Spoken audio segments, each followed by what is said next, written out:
Our expectations for this meeting are that we see this massive challenge of climate change posing a wide range of risks to human health.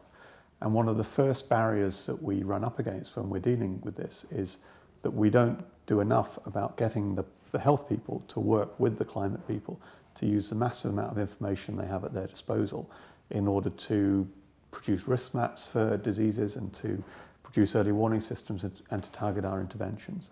So the interest of for WHO in this meeting, and the reason we're supporting it, is that this is a fantastic opportunity to get some of the best people on the climate side who are working with climate information, together with the emerging community on the health side, which wants to use this information. To work on climate and health, and this I think was a good opportunity for me to expand the skill, to hear from other people who are really experienced on that, because I'm in the infancy stage of that. I've never used like really critical climate health research work. So this was to build my skill and experiences. Well, I decided to come to this meeting because I use climate data and they inform the science of my statistical models. But I wanted to know more about what are the problems with this data, and actually to know more, to understand more about their accuracy and how they are collected.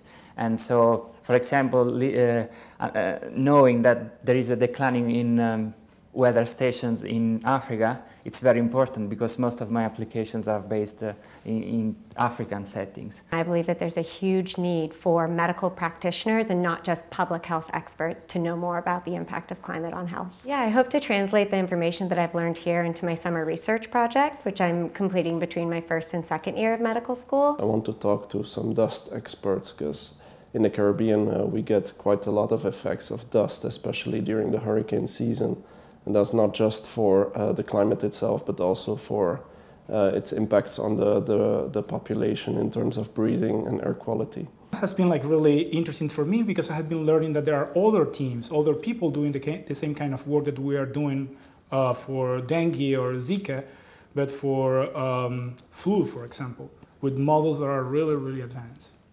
I thought what was most impressive is to realize how far we've come in terms of the computational ability and the technological ability to transform massive amounts of data into an actual information that people can really grasp and understand. That was amazing.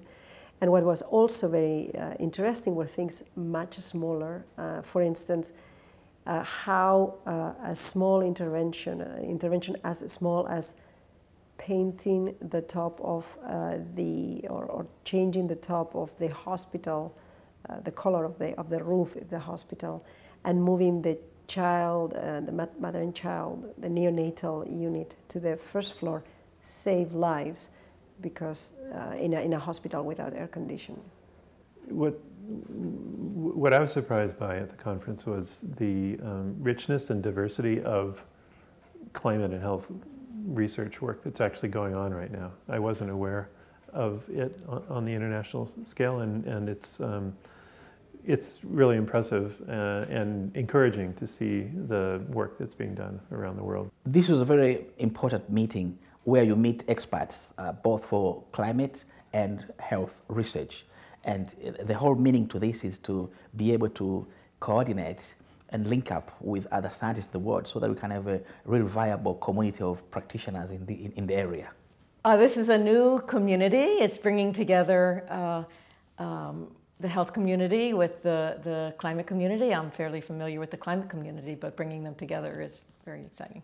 I see this meeting as a great opportunity for establishing new relationships between institutions, but also at the individual level.